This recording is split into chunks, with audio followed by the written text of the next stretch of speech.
Hello, Morongo Basin, and listeners around the world online at Z107.7 FM.com. Here is the Z107.7 Local News for Thursday, August 27th, 2026.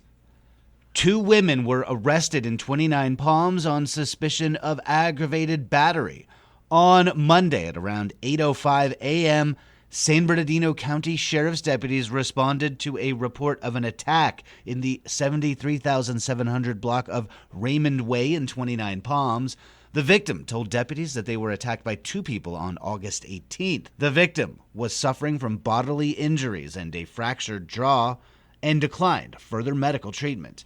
Deputies identified the suspects in the attack as Gold Ruthie Crummy, 28, and Destiny Deadman, 27, both residents of the same address on Raymond Way.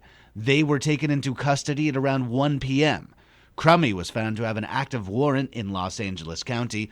Gold Ruthie Crummy and Destiny Deadman were arrested on suspicion of battery with serious bodily injury and are each being held at the West Valley Detention Center on $40,000 bail.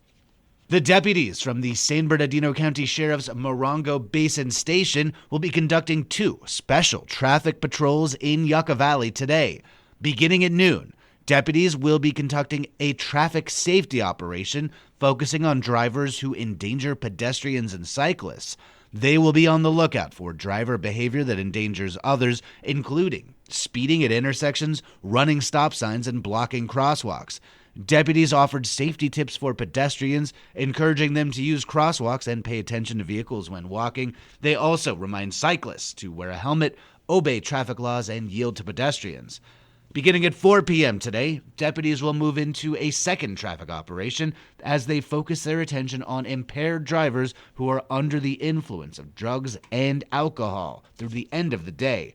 Morongo Basin Deputy R. Quiroz Falcon said, quote, "Impaired driving is preventable. It's a choice.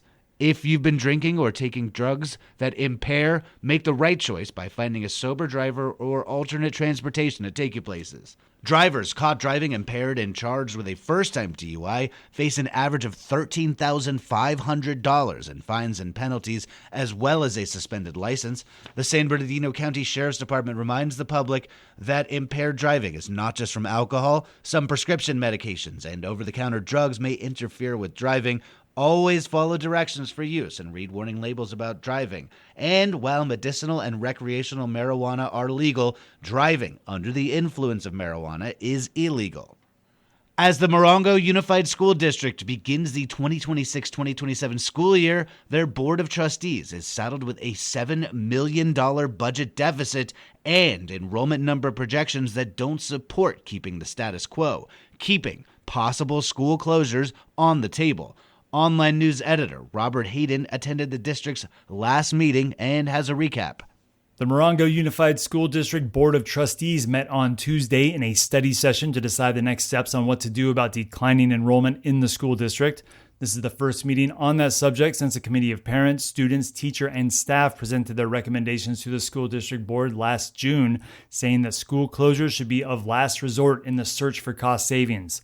Assistant Superintendent of Business Services David Daniels led the first part of the presentation, which began with enrollment numbers for 2026. Daniels says that in June, enrollment was around 6,900 students, and over the summer that number grew to 7,400, but that number fell back down to 7,152 students in seats on the 10th day of the school year, putting enrollment in line with those declining enrollment projections. Each student is monetarily worth about $16,000 per child on average, and Daniels says that adds up to about $1.5 million less in revenue than the district projected for their budget. Schools throughout the state are struggling to keep their enrollment numbers up, and Daniels reported that 73 public schools in California closed in 2026.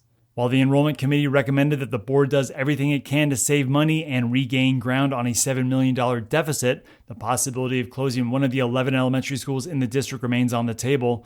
Landers Elementary's enrollment is dipping dangerously down towards double digits, with only 106 students currently enrolled. Daniels laid out 5 scenarios in the study session, the first one keeping all schools open and readjusting school boundaries for improved balance.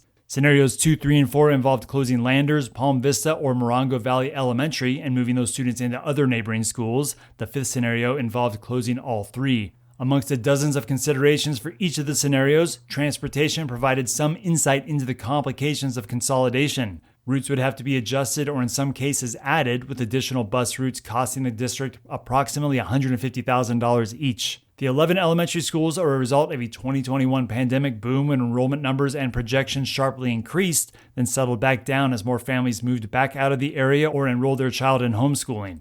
Board members bounced back and forth during discussions, reminding each other that money saving shouldn't be the only consideration. School consolidations could also impact things like student bus ride times and classroom size. However, a smaller budget also impacts education programming, as presented by Assistant Superintendent of Elementary Education, Dr. Gracie Gutierrez. Optimal school size and structure is around 400 to 450 students per school, and currently only 4 elementary schools approach or exceed that threshold. When enrollment drops to less than that, the school begins draining the budget rather than adding to it, leading to less teachers and staff and more combo classes for students. As the meeting went on, a larger question loomed over the board. At what point do you consider closing a school based just on those enrollment numbers? No decisions were being made on Tuesday. However, indicators pointed at Landers Elementary School still being the prime candidate for possible closure.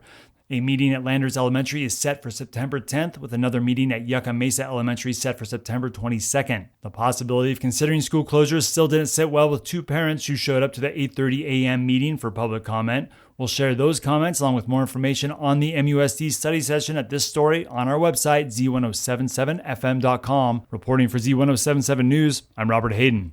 A unique and event-filled cultural collaboration will be held at the Joshua Tree Retreat Center on Saturday, hosted by Karma TDS and the Sunder Foundation. The event supports area nonprofits like Miltree and the Military Spouses Association. On the Z107.7 Up Close show tomorrow, Dr. Kirthi Sunder will talk to host Gary Daigneault about the event and all the unique artists and cultures that will be featured. Get the full story on the event and the people behind it on the Up Close show tomorrow at 10 a.m. live on Z107.7. The show will be available as a podcast at Z107.7fm.com or wherever you get your podcasts later on Friday. And finally, in sports, the 29 Palms High School Lady Cats volleyball teams beat the Broncos of Banning High School last night. Junior varsity won 25-16 and 25-19. Mackenzie Hamilton was big at the net with 4 kills and served up 4 aces. The varsity Cats won 25-9, 25-12, lost their third 9-25 and won the fourth 26-24. Sophomores Jaden Nelson and Tallulah Coleman led the team at the net with 9 kills each. The Lady Cats are now 3-3 overall for the season and travel to Riverside Prep on September 1st. And the Yucca Valley High School girls Trojan volleyball team traveled to Shadow Hills High School on Wednesday. The Trojans won in 5. Alyssa McNeil was 28-31, serving with 10 aces, and Lexi Ann Illigan had a good day as libero while also serving over 90%. The Trojans are now 1-1 in league. That's our local news. Hear local news 7 times a day, 7 days a week at 7, 8, 9, noon, 4, 5, and 6. If you hear about news happening, let us know. Email us at tips@z1077fm.com. Reporting for the Morongo Basin News Leader, the award-winning Z107.7 Local News, I'm News Director Jeff Harmatz.